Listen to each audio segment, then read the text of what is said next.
Arc-en-ciel de bonne humeur chez We Love. Sur cette vidéo, je réponds à un dilemme. C'est deux personnes qui m'ont déjà fait part de ça. Elles m'écrivent par mail. Et donc, il s'agit des tatouages. Donc, les tatouages, c'est un art que j'aime énormément. Bon, j'en ai moi-même pas mal de pièces sur moi. Je dois en avoir 8 ou 9, dont une grande pièce.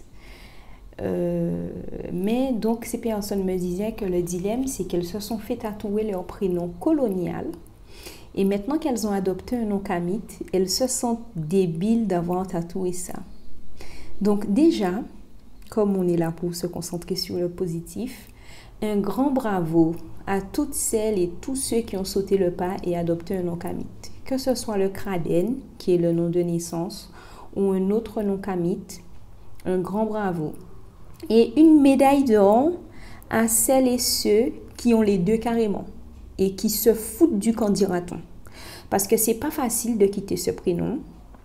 En vérité, il nous empoisonne. Mais surtout les personnes qui ont des prénoms inventés avec un morceau du prénom de maman et l'autre morceau du prénom de papa. Bref, parce qu'au final, ça n'a aucun sens quoi. Du tout, du tout, du tout. Aucun sens. Mais moi, quand j'ai pris mon nom kamite, j'étais encore attachée à mon prénom. J'avais même commencé à l'aimer, mais de plus en plus, quoi. Ça faisait 5 ou 6 ans que j'avais commencé à être amoureuse de ce prénom colonial.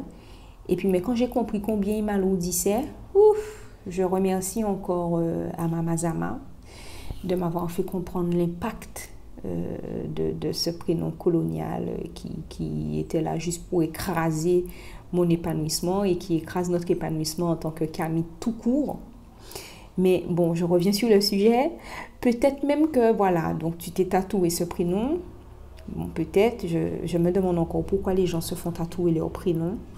Même le prénom des enfants, même les dates de naissance. Il y a des tatouages que je trouve tellement inutiles, mais bon, c'est mon avis, ça n'engage que moi. Mais après, ça peut être utile. Si un jour tu deviens amnésique, ça te permet de t'en rappeler. Mais bon, il y a des tatouages que... on peut s'abstenir de faire quoi. Il y a tellement de messages motivants qu'on peut mettre sur nous, tellement d'images qui ont du sens qu'on peut mettre sur nous pour nous garder sur les hautes fréquences que de s'attatouer des prénoms et des dates de naissance. C'est un genre. Mais chacun ses goûts, les goûts et les couleurs ne se discutent pas. Donc, si ça fait plaisir, ok. Mais pour ces personnes-là, il faut recouvrir le tatouage. Hein.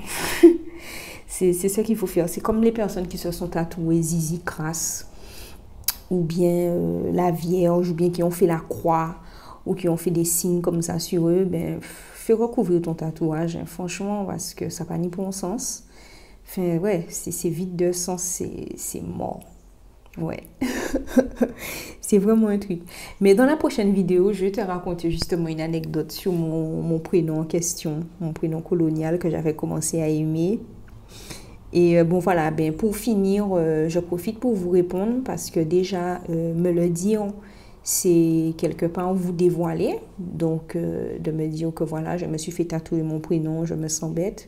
Donc, non, t'es pas bête, c'est qu'à un moment donné, tu as voulu le faire. Même si c'est vrai, je trouve ça débile. Mais je ne dis pas que tu es débile. C'est l'attitude, le choix que tu as fait que je trouve, voilà. Mais... à ce moment-là, tu l'as fait et puis ça te faisait plaisir à ce moment-là. Maintenant, si ça n'a plus aucun sens pour toi, mais le mieux, c'est de le faire couvrir. Et puis voilà. Donc, chez We Love, c'était ma réponse pour les personnes qui rencontrent ce dilemme-là, qui ont des signes ou des tatouages qui ne vont plus avec leur façon de voir. Et la meilleure solution, c'est de faire couvrir. Donc, à bientôt chez We Love dans une prochaine vidéo.